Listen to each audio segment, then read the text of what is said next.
This is Soccer 101 with Moon and Rocchio. Welcome back to the Soccer 101 podcast with myself, Moon, and Matt Rocchio. We got a lot of stuff to get to. Let's just dive right in. Let's just go straight into it. First, I want to knock out a few international things, and we'll bring it back to a local St. Louis City SC as we go into week one for playoffs for us, match one for us. It's been exciting. How are you, Rocchio? I'm fantastic, Moon. It's been a great week. Obviously, the buildup has been so exciting. You know, this is what we've waited for. You know, things cooled down a little bit because they clinched their spot and everything like that. But here we are. The game's finally here. It's been an incredible week. The fact that it ended up being Sporting Kansas City, I just couldn't ask for any more than that. I mean, just it's so perfect. I know a lot of people wanted maybe the easier out in San Jose, but the fact that we get potentially Derby Q, if you want to call it, or however you want to refer to it as, you know, I-70 Classico. We get, you know, editions 4, 5, and potentially even 6. So I'm so excited for this game on Sunday and this whole series, Moon. Yeah, it's going to be pretty cool. We'll get into it even more later, but it couldn't have been written more perfect, and the MLS is just like licking their lips. I mean, like, oh, this, you know, they've been trying to build this rivalry thing for a number of years with all these markets, and then St. Louis City comes in, and it's like, oh, this perfect rivalry. Let's get this SKC, STL SC rivalry going, and first year and first round, best 2 out of 3 becomes that I-70 series. Absolutely incredible. And you know what? It's all in our favor, not only because we're a better team and because we deserve it, but as far as the regular season record, we're 2-1 against them. We have home field advantage, and they haven't beat us here yet.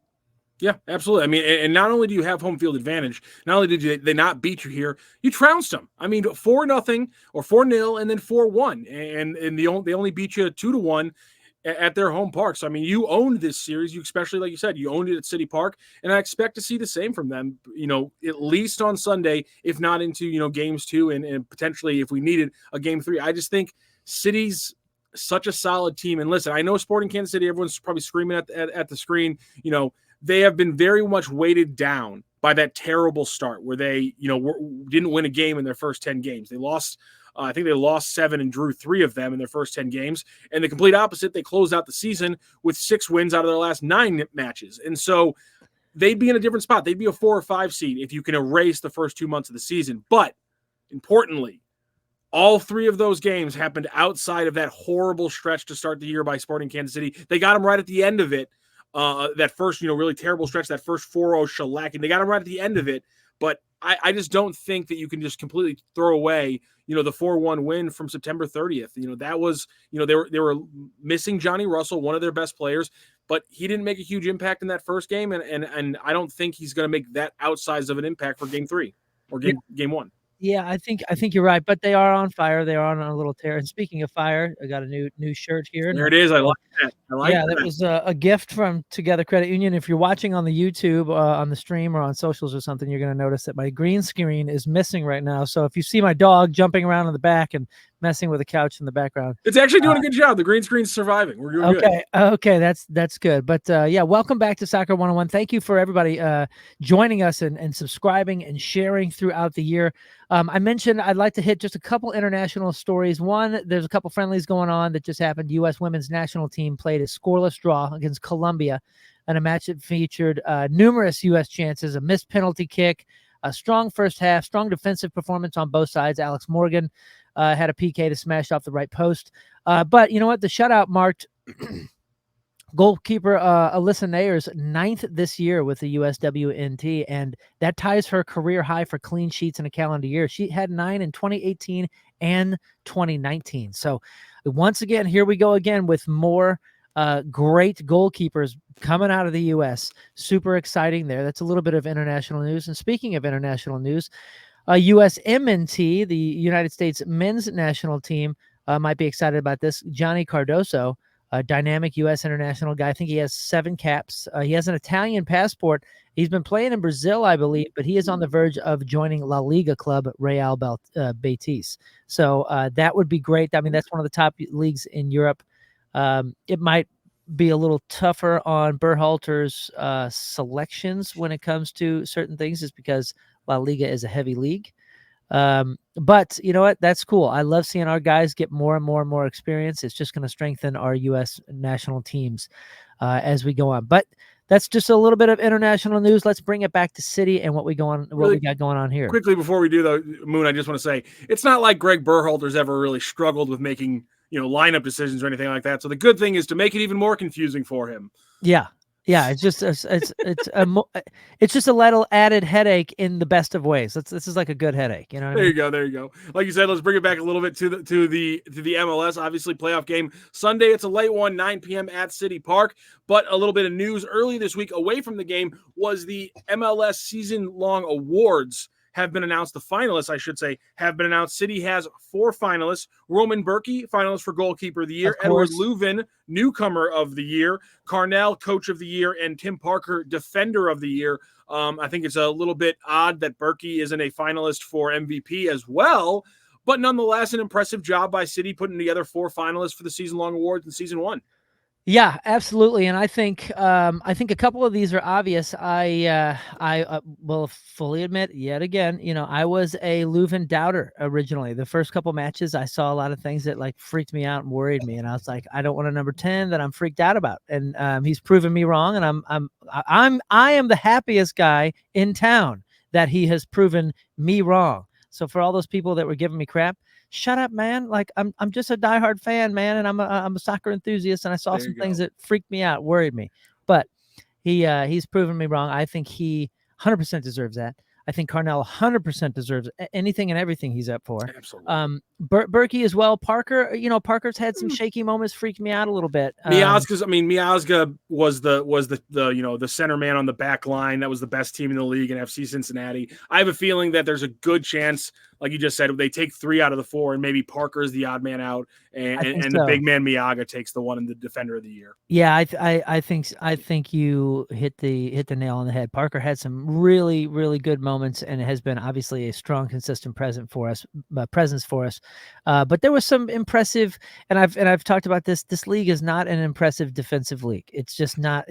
You're not seeing a ton of world class defensive backs or defensive lines. Yeah. I'll say, but you'll have your stars here and there. And honestly, that's kind of where your star defenders and your important defenders really make the difference, because a lot of times you'll have somebody like Parker back there, or some of these other guys playing with not world-class defenders. Not everybody can be world-class defenders. You know what I'm saying? Is that because I don't think it's a terrible league center back wise.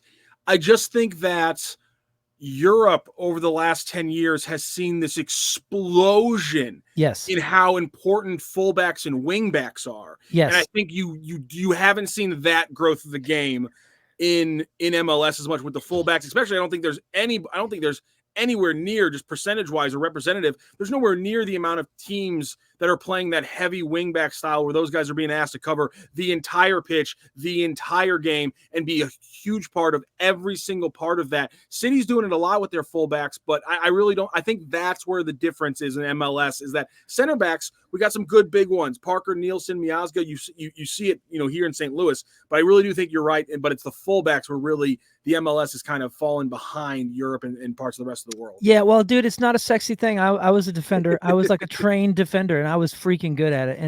And it mattered to me because it wasn't like this heroic or sexy sort of thing, the defense. And I hate to sound like Mourinho or like those old NFL coaches that say like defense wins games, and they don't do it in sexy ways necessarily. They don't do it in even very obvious ways.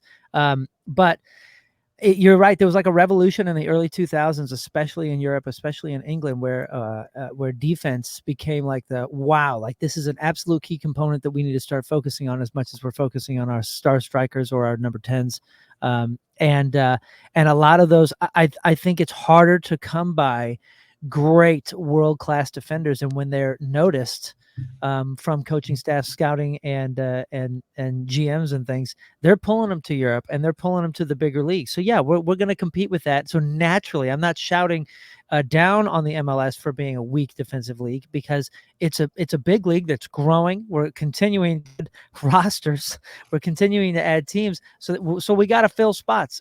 And the greatest thing is, a lot of times we will have great defenders come out of here or come through here, get noticed here, and then pulled off to bigger leagues to make bigger money. And I understand that. But it is something that plays into the strategy of all these games and all these teams, I'm sure.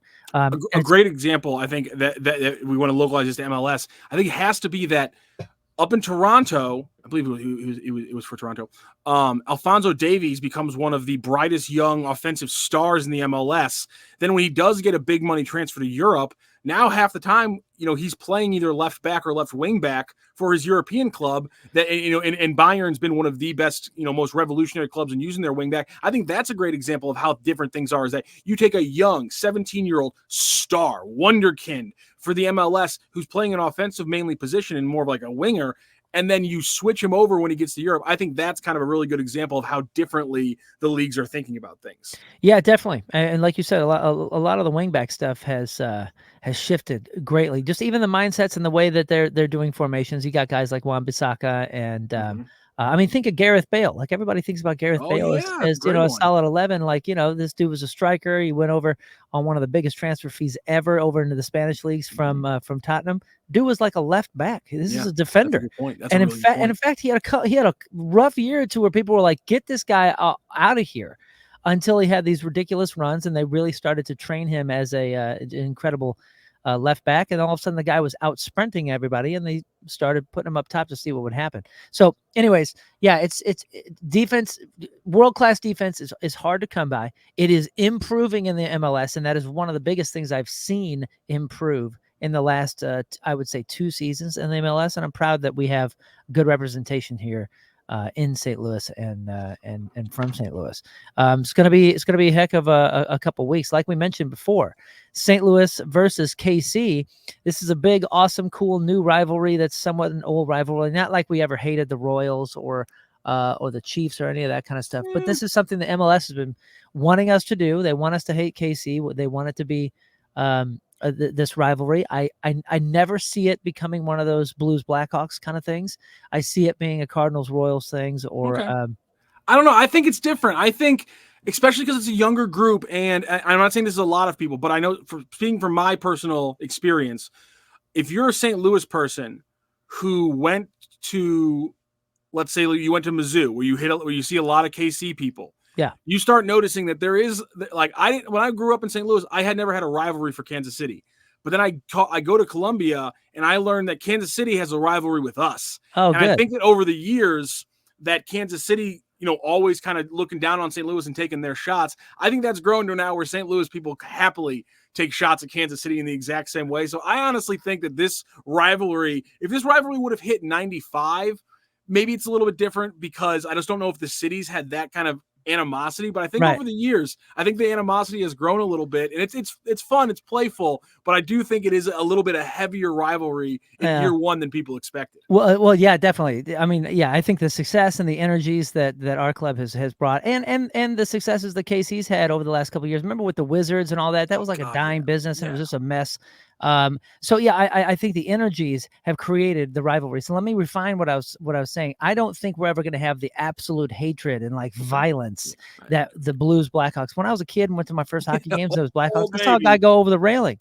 Like people were. That would have been the arena, right? Yeah, dude. People were fighting and like throwing people downstairs. Good point. I'm saying that. So let me refine what I'm saying. I don't think we're dumb enough to get like crazy violent, but I do think the rivalry with this will be a landmark rivalry in the MLS, growing from this first season seed, and hopefully we're meeting these guys in the playoffs all the time. I wish them the best. I want them to be good enough for us to really need the energy to push them, not off the real stairs, but off the, the proverbial stair. I don't know what the word is, but the figurative stairs. There you go. Yeah, proverbial was right. Well, speaking of which, I really think it's crazy just how much people were talking about the rivalry, and I'm going to go a little bit differently. I know a lot of people, the rivalry is a big thing, and it's a derby match. You never know what's going to happen with derby matches, but I'm going to try to figure out what's going to happen with this derby match. So I want to dive into 2 big topics with you, Moon, here about this game. My first one's going to be about the starting lineup, and that was, we saw pretty much what I thought was almost a 100% starting lineup from City in their last home game against Seattle. I do think there's going to be a couple changes. My first one is, I think based on what we heard from Bradley Carnell in the postgame, I think Indy Vassilev is in their top 11 right now. So my question for you is, if you put Vassilev into the Seattle Sounders lineup, he's going to go into the midfield spot next to Jabulo Blom, which is going to move Akil Watts either out or to right back. So my question for you is, if you put Vassilev in with Blom at the pivot, which I think is going to be the case, and you can disagree there, do you want Watts or do you want Nowinski at the right back spot? That's a great question. I think, and see, I don't know enough about KC to know, starting 11 really, in my opinion, needs to be decided depending on, your strategy in that particular battle, this particular match. So without really knowing too much about KC and what their starting 11 is going to look like, or their attack in this home game, and remember, we are at home for this, I would say I put Watts on the bench. Okay. And wait to see what happens, and possibly use him in that right back scenario, and possibly use him in the midfield if I need him. I think your starting 11 truly matters, but I think your bench and what you plan on doing with your bench is not too far behind. That was a coaching strategy that was always kind of drilled into me from indoor to high school to all this, from some great coaches that I watched. They really focused on all the weapons, not just the starting 11 weapons. And I think, I think starting Nowinski on the right is maybe the way I would go in match 1. And I think that could drastically change in that match 2 over in KC. And the other spot I think we could see a change is up top at the striker spots. They started against the Seattle Sounders, João Klaus and Nico Gioacchini. I know, obviously, Gioacchini, it changes it a little bit because of his Kansas City ties. Obviously, I know it's different for him. I know he wants to start. But earlier this week on 101 ESPN on the opening drive, they were joined by Andrew Wiebe, who is one of the MLS Pass hosts and analysts, and he actually weighed in on what he thinks should be City's call at the striker position. And they've sort of been shuffling here in these last 2 games of the regular season, but if I'm Bradley Carnell, I go back to the well. You want a direct player that's good over the top in 1v1 situations. I would go João Klaus and Sam Adeniran up top, be ready to play direct over the top, and we know Klaus's quality. Saw the 2 goals against Kansas City on September 30th. Adeniran has been a monster against these rivals across I-70. So I would go with those 2. And for me, I 100% agree. I 100% absolutely agree. If it was early in the season, I would say Gioacchini 100%. Adeniran just didn't show the confidence, and maybe he had it, but I didn't see it in the beginning of the season, and was somewhat of a doubter. And recently, like he mentioned, going back to the well, Adeniran is confident up there. He is great over the top, and he is more of an intimidating presence. And one thing that I think coming out of this with KC coming into CITYPARK is the influence, the intensity, and the intimidation. And obviously, we're going to have a ton of energy as far as pro City, pro our guys, yeah, all the cheering. But it needs to be a scary place. And I think we can be a scary place. I know that, St. Louis is known for being welcoming, and we're road to hell. We're a great sports team, but I want this to be a scary place. This should be like, Sunderland over in England, or I mean, Stadium of Light reference. Everybody, hold on a second. Yeah, even like Anfield is kind of a scary place for people to go into. And I see that being an important part of the psychology. And this is a very psychological team. Clearly, from the get-go, has never really gotten to flat-footed. I mean, it happened a few matches, but not really on the whole. We were never really flat-footed if we went behind. It didn't look like a very discourageable club. And I think going forward, all the psychology really, really matters. And I think Adeniran up top presents a much more imposing sort of psychological barrier for KC to get past. Now, I love Gioacchini. I love him as a person. I love him as an interviewer or an interviewee. I love him as a player. But I think twofold, Adeniran is the right choice. One, he's a scarier presence up there right now to KC and their defense. 2, Gioacchini, I think Gioacchini needs to sit and just be pining and pissed off that he's not starting and needs to. I think he needs to have something to prove. So if he gets it when he goes over to KC, or heaven forbid a game 3, that he's like ready to shred, because I love the guy. I think he spends 60 seconds too long on the floor. I think he needs to get up and just be, I think he needs to be a scarier person. I really do, because I think he's got the speed, he's got the skills, he's got all that, but he doesn't have this like, I'm going to kill you vibe. You know what? I'm gonna pull a line from Ted Lasso here. The one thing that Sam Adeniran does that we need to see more from Nico Gioacchini, he runs like he's mad at the ground. That's what Sam Adeniran does, and that's what we need to see from Nico Gioacchini. Yeah, and Gioacchini can't do that. He's a flyer. He floats. He floats and flies, and that's great. That can be scary if you don't stay on the ground too long, and if you don't, let yourself get pushed around and then wait for a call or whatever. And I'm not saying Gioacchini does that all the time. I'm just saying he's a lighter presence, and he doesn't need to be. He needs to be a much heavier presence, not in his speed, not in that kind of stuff, but in the psychology of an attacker against a defender. One other big thing coming from this game has been to talk about what style we're going to see. Obviously, when Sporting wins their first game in shootouts, and they already have the best shootout goalie of all time, it makes you think, how is their style going to change? Could they try to play for a draw in game one, guarantee themselves that this is going 3 games? How could that style change? The opening drive earlier this week asked Andrew Wiebe about this. Could he see Sporting KC trying to park the bus and play for shootouts in one of these games? It could work. I wouldn't bet on it working at City Park, given the goal-scoring volume we've seen there this year and the way the 2 games between the 2 teams have gone.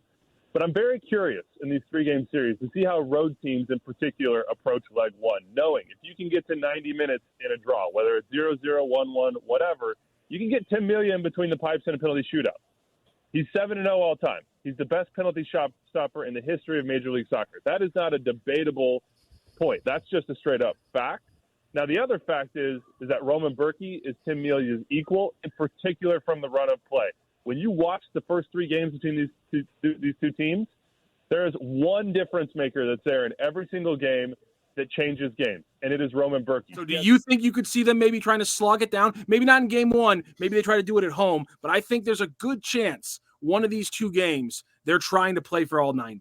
Yeah, maybe. I don't know. I mean, that stats, I still say Nick Rimando in his prime, if he were given all those opportunities, might have been an even better shootout guy. But you know what? I don't see them doing that. I see them looking like it. Listen, if I were out there and I'm coaching KC and I know what I know about City and I know my confidence in my my goalie and all that kind of stuff, PKs are still a whole crap ton of luck. Like there is a good amount of strategy and all that kind of stuff, but a lot of times like stats like fall your way on occasion. I'm not taking anything away from the skill of shot stoppers when it comes to that, but nobody wants to go there. Nobody wants to win on that. Nobody wants the pressure of having playoff games decided by PKs. And remember, that's what happens at the end of regulation for these playoff games here.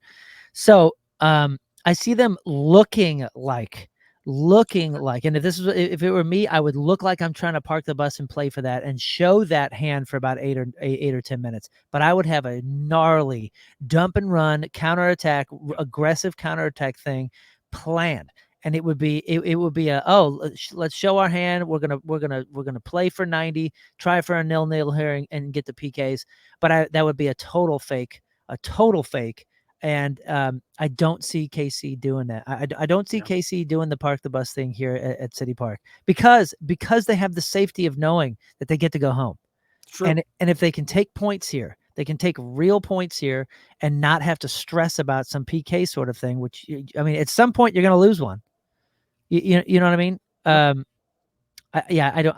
I see it being unlikely, which is fun. This is going to be the most fun thing to see is what's this first 10 minutes going to show us about the strategies here. I agree with you. And those first 10 minutes are going to be just crazy important, both Wiebe and they also, we had Roman Bürki on the show earlier today. You can catch that full interview at 101ESPN.com. And even Bürki said it too. He goes, listen, I told the guys, let's get an early goal so I don't have to worry about going to shootouts against that guy. And Wiebe said the same thing. The hunt for the first goal is going to be the definitive aspect of this game because, again, you look at every single game. City scores first. They run out 4-0. Sporting gets 2 early goals at home. They win that game 2-1. And, again, St. Louis City, in a very slow game, that September 30th game. We don't get the first goal until late in the 70th, into the 75th minute, I believe it was. And then we get 4 goals from City and another goal from Sporting KC. So, I mean, everything that's happened in this series so far has been defined by when does that first goal happen, because everything afterwards goes that team's favor overwhelmingly for the most part. So that first goal, those first 10, 15 minutes, if something big happens there, this entire series is going to go ahead and be tipped in somebody's favor. Yeah, dude, goalies are crazy people, and that's a good thing. And I have a little bit of crazy too. I freaking love playing goalie. In my I played goalie in a different sport that's just as crazy, so I understand it. I know. They're all the same. They're all crazy. I played goalie in a very serious competitive men's A league when I was in my 20s, and we went to the finals, and I was the goalie in a PK championship match there. And I'll tell you what, I don't know professional goalies if they feel like it's me versus the other goalie. I never felt like the way. I did not care about the other goalie. I'm glad you said that. For me, it was actually like, I am at war with these next 5 guys, and I will kill every one of you people. You mean nothing to me, and I will stop you. And I did win that PK, but I did win that championship there with a save in the 5th one. But I never even considered the other goalie being a factor. I didn't care about him. It's funny you said that, because when we asked him, Kerry Davis actually asked him, like, are you thinking about that Melia is that good? And, you're trying to just like play, at his level. And he's like, no, I'm thinking about my own level. And I don't have that clip here. Speaking of Bürki, though, I didn't want to play this one. It's a little bit longer, but I think it's really important that fans hear this, because they asked Roman Bürki about when he knew that this team was going to defy a lot of the prognosticators. When did he know this team was going to be legit? And earlier today, you were talking about the psychology of a team and how important that is. I do not know if I have heard a quote, a clip, or anything from a City player better than Roman Bürki that you're about to hear right now, that tells you that this is a team with an absolute championship mentality and championship relationships inside the locker room. Here's Roman Bürki from earlier today talking about when he knew this team was going to be legit. The first time I had the feeling that this could be something special was already in preseason, when we had a meeting. We talked about private stuff, like what everyone went through at some point. And it was a very emotional meeting, between the players. And that was something special. Player shared private stories, and it's it was very good to get to know each other, how the guys react sometimes in difficult situations, what each of or what the guy needs when he goes through a hard phase, maybe during the season. And every player is very, very good in getting to know that, and feeling that we have almost no egos in the team, so that's very important. And I think that was the first time. Preseason. That's big. They sit down, they go, I think he said they were in Palm Springs for the trip, and they sit down and they open themselves emotionally to new teammates that they had never really played with before. Yeah. And that mindset is clear to me, that it has been pervasive from day one. And it is a huge reason that they are sitting here today as the number 1 seed in the West, about to play in the playoffs in their first ever season. That story, if I was confident in City winning a lot of games and doing really well in the playoffs before I heard that story, that doubled or tripled it. It was incredible to hear that from Bürki. Yeah, that's a mature thing to say, and a mature thing to pick up on. And that's super cool to hear that one of our captains, our leaders, our mature leaders, is noticing that kind of stuff and knowing, acknowledging how big of a role that's going to play in weeks, months, and seasons to come. That's so cool that we're so fortunate that the whole culture of this club and its fans and the town has evolved and started, where it did, and has evolved into where it is now, because it's just like we get to see the trajectory, the plan of it all, and really the foundation has been laid perfectly. Like, how fortunate are we, man? We're so lucky to be here. It's so cool. Not just the playoffs and the success and all that, but just like, seeing the right things being done from the get-go. They care. Like, listen, they understand. Like, on Thursday night, I didn't get to go. I was really bummed my schedule didn't work out. But on Thursday night, they opened another one of their mini pitches at Granby Park over in Illinois, and a couple of the players were there, and it was a big thing where they're getting all these kids together, to open up this new mini pitch. I mean, there's nothing more indicative to how important sports can be for a community. And when you see a team doing it, you feel it. When when the Blues do something or when City does something, when the Cardinals do something, you feel it. And if you're not used to that, if you come from a city where your teams didn't do it, it is immediately noticeable when you have a club that is putting its fingerprints on the community. And City's been doing it since day one. They continue to do it even when the guys have to be in just an incredible, mindset because of the playoffs and everything. I can't imagine how busy they are, how stressful they are, and yet they're out there playing with these kids and working out there in community. I love to see it. I cannot wait for Sunday. It's going to be a really special game, a really special atmosphere, Moon. Yep, 9 p.m. I know it's a late one, 9 Ooh, p.m. And if we, whatever happens, it is the best 2 out of 3. So then the following Sunday, it goes to, is it Sunday? Yeah, I think. Yeah, it'll be game 2 will be Sunday at 5 p.m. at Children's Mercy Park in Kansas City. And then if there is a necessary game 3, it would be the following Saturday. I believe that's November 11th. And I think that'd be a 4 p.m. kickoff here at City Park. Awesome. Well, let's wrap it up there.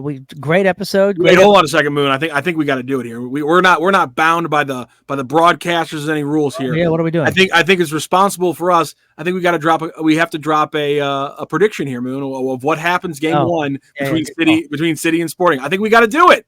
Good call. I'm down. Here, you go first because I'm thinking about my score right now. Here we go. I'm gonna go with 3-1. City scores early, gets a second one.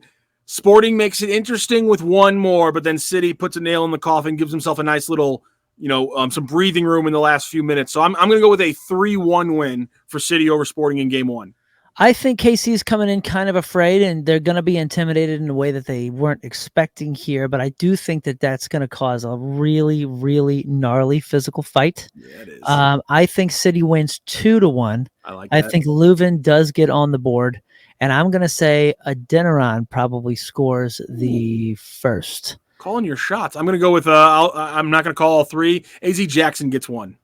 I'm not sure which one he gets, but of the 3, AZ Jackson gets 1. He's been hunting. I'm telling you what, if his afro was slightly different, or like if the air would have taken it and placed it slightly different when he jumped for a header, he has a goal against Seattle. It's just that he wasn't getting the right angle off the fluff. And I understand that sometimes you don't really know where it's going to go. I understand that it's completely fair, but this time he's going to figure it out. Maybe a little extra pomade. He gets one side a little flatter, and he goes at it like Slabhead used to for England. So yeah, I'll take AZ for 1. I say no need for PKs in this round at all. Damn right, I'm with you on that one. Yeah, I don't think we're gonna need it, and it's gonna be fun. So yeah, we'll talk to you next week on another episode of Soccer 101. And until then, for Matt Rocchio, the Point, ESPN, everything. Go!